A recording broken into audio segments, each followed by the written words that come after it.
Que l'on s'imagine un instant un véritable mastodonte d'acier de 277 mètres de long.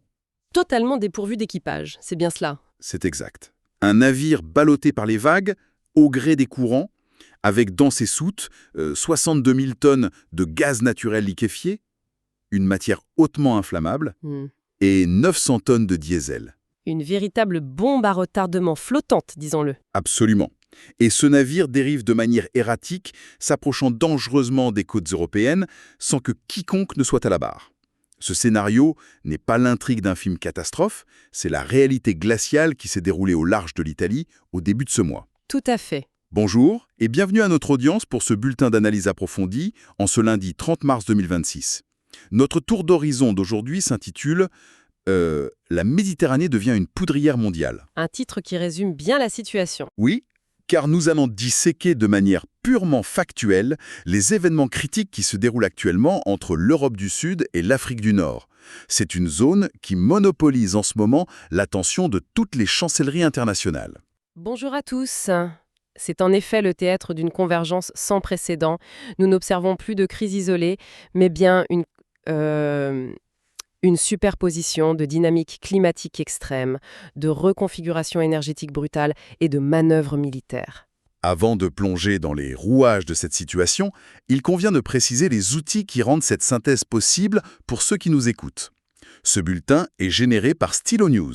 L'application d'actualité propulsée par l'intelligence artificielle. Voilà. Et notre sponsor ProWave AI célèbre actuellement sa première année d'exploitation. Pour marquer cette occasion, une remise spéciale est offerte pour ce mois de mars. Une belle opportunité. Le code de réduction STYLO, appelé S-T-I-L-O, peut être utilisé sur le site www.stylonews.com. C'est une offre valable jusqu'à la fin du mois et, il faut le préciser, strictement limitée aux 250 premiers abonnés. Il est d'ailleurs pertinent de comprendre la mécanique derrière cet outil. Stylo News n'est pas un simple agrégateur de contenu. Non, en effet. C'est la version destinée au grand public du logiciel d'entreprise Stylo Intellops. C'est une architecture algorithmique utilisée par les gouvernements, les forces armées et les conglomérats industriels. Le public a donc un accès tout à fait unique à une capacité d'analyse de haut niveau. Une capacité conçue pour soutenir la prise de décision stratégique. Et c'est exactement l'objectif de notre mission d'aujourd'hui, extraire le signal du bruit. Exactement. Nous allons examiner objectivement les schémas d'événements des 2 dernières semaines en Méditerranée, identifier les perspectives des décideurs, le tout avec une rigueur factuelle absolue, sans jamais générer de craintes inutiles. Commençons par le commencement, le théâtre physique de ces événements. La mer elle-même. Oui, car avant d'analyser les décisions politiques, il faut observer cette mer qui agit désormais comme un acteur imprévisible. À la mi-janvier, le cyclone Harry a frappé la région avec une violence inouïe. Les instruments ont enregistré des vagues atteignant 16 mètres. Ce qui est colossal. Physiquement parlant, la Méditerranée n'est pas conçue pour absorber une telle énergie cinétique, n'est-ce pas? Absolument pas. Contrairement aux océans ouverts, la Méditerranée est une mer semi-fermée.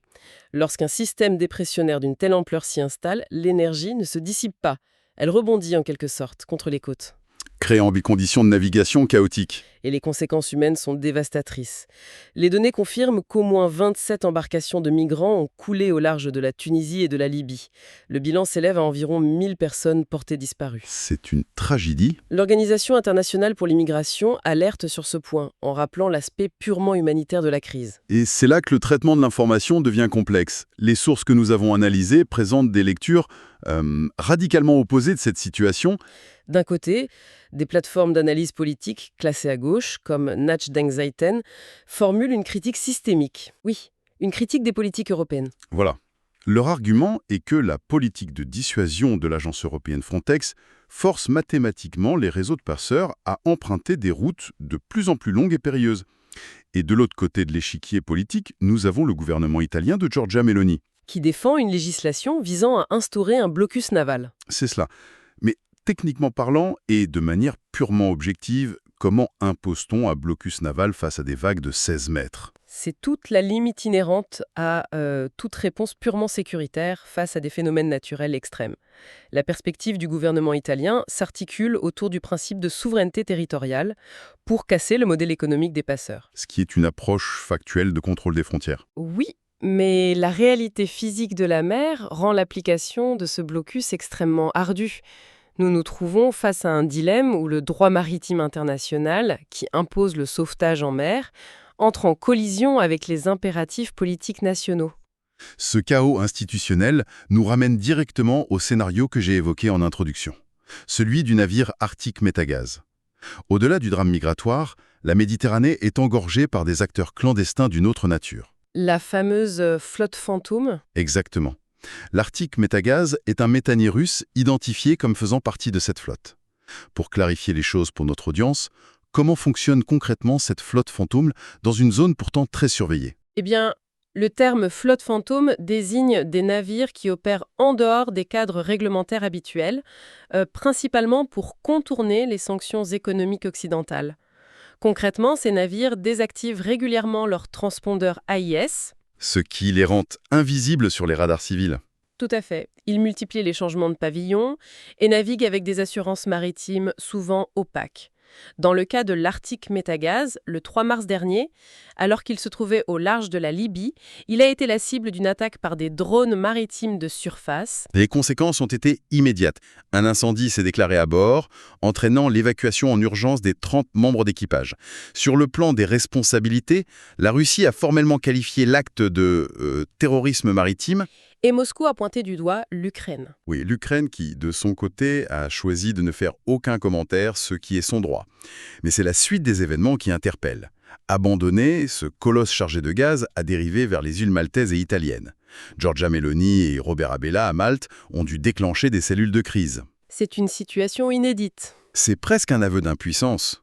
Comment un continent aussi technologiquement avancé peut-il se retrouver paralysé par un seul navire en dérive? La paralysie n'est pas technologique, elle est, disons, juridique et diplomatique.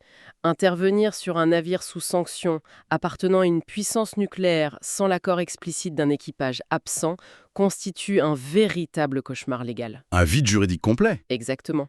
Finalement, à la fin du mois de mars, ce sont les gardes-côtes libyens qui ont remorqué le navire vers les eaux internationaux. Évitant de justesse une catastrophe côtière. Si je devais synthétiser de manière neutre, la Méditerranée ressemble aujourd'hui à une autoroute saturée, balayée par une tempête où les feux de signalisation sont en panne. L'analogie est très juste. Face à ce chaos logistique et climatique, je soulève un paradoxe majeur. Pourquoi cette zone attire-t-elle actuellement un afflux de capitaux sans précédent? On pourrait s'attendre à une fuite des investisseurs. L'explication réside-t-elle entièrement dans la reconfiguration énergétique européenne? C'est indéniablement le moteur principal. L'Europe a pris la décision stratégique de se sevrer de l'énergie russe. Dès lors, il faut trouver des alternatives massives et surtout immédiates. Et l'Afrique du Nord offre ses réserves. Particulièrement la Libye, oui. Les données économiques montrent que des multinationales occidentales majeures, comme Eni, BP ou Total Energies, procèdent à des investissements colossaux dans le secteur pétrolier et gazier libyen. De manière assez discrète, il faut le souligner. Oui. L'objectif de la Libye est clair, atteindre les 2 millions de barils par jour d'ici 2028. L'Allemagne et l'Union européenne regardent la Libye comme une alternative cruciale, surtout face à l'instabilité du Moyen-Orient liée aux tensions avec l'Iran. Je me permets une objection en observant les faits. Cette logique semble présenter une contradiction. On investit des milliards de dollars dans des infrastructures fixes, dans un État, la Libye, qui peine à sécuriser ses propres eaux et qui reste politiquement fragmenté. C'est une observation valide. N'est-ce pas un risque immense pour ces entreprises pétrolières? Sur le papier, oui, mais cela occulte la manière dont ces multinationales calculent le risque. Historiquement, en Libye, les infrastructures pétrolières possèdent une forme d'immunité paradoxale. C'est-à-dire? Bien que les milices s'affrontent, elles évitent généralement de détruire les puits de pétrole, car c'est la seule source de revenus tangible du pays. Celui qui contrôle le pétrole contrôle la richesse. Et pour l'Europe, sécuriser un pipeline en Méditerranée est jugé logistiquement plus gérable que de sécuriser des pétroliers dans le détroit d'Ormuz. Et cette configuration ne concerne pas uniquement les hydrocarbures. Les données de notre synthèse mentionnent des projets d'interconnexion électrique verte. Je pense au projet Elmed. Oui, un projet majeur qui relie la Tunisie à la Sicile. Le but étant de fournir à l'Europe une énergie renouvelable captée en Afrique du Nord. C'est perçu comme une souveraineté énergétique pour l'Europe et une manne économique inespérée pour la Tunisie et la Libye. Tout à fait. Mais si l'on connecte physiquement nos réseaux à l'Afrique du Nord, cette injection massive de capitaux dans une zone instable attire inévitablement d'autres acteurs. Les rapports soulignent un vide sécuritaire exploité par des groupes clandestins. Précisément. Les évaluations sécuritaires identifient la région du Fezzan, dans le sud de la Libye, comme un hub névralgique. Le JNIM, une coalition venant du Sahel, ainsi que des facilitateurs de l'État islamique, s'y sont implantés. Utilisant les réseaux de contrebande locaux. Exactement. Les routes utilisées pour faire transiter les armes sont les mêmes que celles utilisées par ces réseaux. C'est une économie de l'ombre très adaptative. Face à cet échiquier géopolitique, les grandes puissances manœuvrent. Les sources font état d'un revirement diplomatique turc assez remarquable. La Turquie passerait du soutien au gouvernement de Tripoli à un accord secret avec le commandant Khalifa Haftar, à l'Est. Un changement stratégique majeur, oui. Comment l'expliquer de manière pragmatique ? Il faut y voir la volonté de sécuriser son accès à l'énergie. Constatant que l'armée nationale libyenne de Haftar contrôle une grande partie des ressources à l'Est, Ankara recalibre sa stratégie, de manière très calculée. Une diplomatie transactionnelle qui s'accompagne de démonstrations de force navale du côté européen. Emmanuel Macron s'est rendu sur le porte-avions Charles de Gaulle, près de Chypre, pour sécuriser les routes énergétiques. Et la marine française a également intercepté le pétrolier russe Dana en Méditerranée, un navire soupçonné d'appartenir à la flotte fantôme. C'est un message sans équivoque concernant l'application des embargos. Pendant ce temps, la politique interne des États-Unis montre des signes de friction concernant l'Afrique du Nord.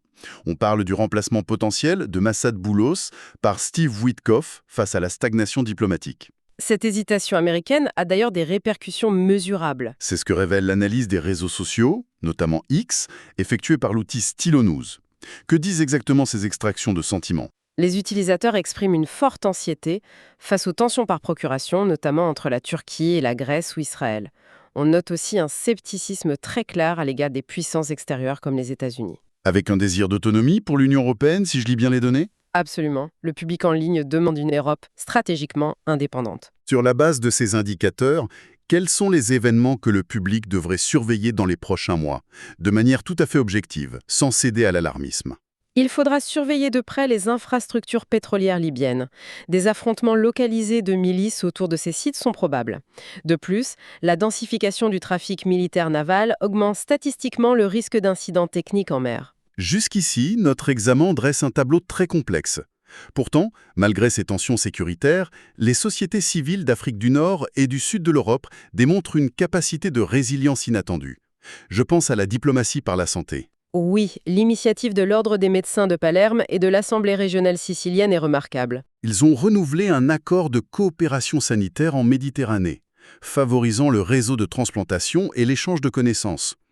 C'est fascinant de voir cette coopération scientifique perdurer au milieu des manœuvres navales. Et le sport illustre cette même dynamique. En effet, les qualifications nord-africaines de football des moins de 17 ans se tiennent à Benghazi, en Libye, du 25 mars au 5 avril. L'Égypte, le Maroc, la Tunisie, l'Algérie et la Libye y participent. La fédération égyptienne y a même investi massivement. C'est l'utilisation classique et efficace du soft power. Si je devais utiliser une analogie, c'est comme observer un marché de village vibrant et parfaitement ordonné qui opérerait au beau milieu d'un campement militaire. C'est une incroyable dualité. C'est tout à fait cela. La vie civile refuse de capituler face à la macro-géopolitique. Nous arrivons au terme de cette synthèse. Pour conclure notre analyse, comment résumeriez-vous les forces en présence aujourd'hui ? Pour résumer simplement, nous avons une transition énergétique mondiale accélérée qui dépend de manière cruciale d'une mer hautement militarisée et politiquement fracturée. Une situation complexe, rendue lisible grâce aux outils de traitement de l'information. Il est important de rappeler que toutes les synthèses abordées aujourd'hui proviennent de Stylo News. Notre source d'intelligence géopolitique. Exactement. Stylo News est une application mobile et pour ordinateur que les individus peuvent télécharger. Elle permet de personnaliser des synthèses à partir de centaines de sources d'informations traditionnelles et du réseau X. Nous invitons le public à s'abonner sur www.stylonews.com pour obtenir des actualités à la demande propulsées par l'intelligence artificielle. C'est un outil très précieux pour naviguer dans ce flux d'informations. Nous quittons à présent la rigueur de notre cadre d'analyse formel pour nous adresser de manière plus chaleureuse à notre audience. Nous vous remercions très sincèrement d'avoir suivi ce tour d'horizon avec nous.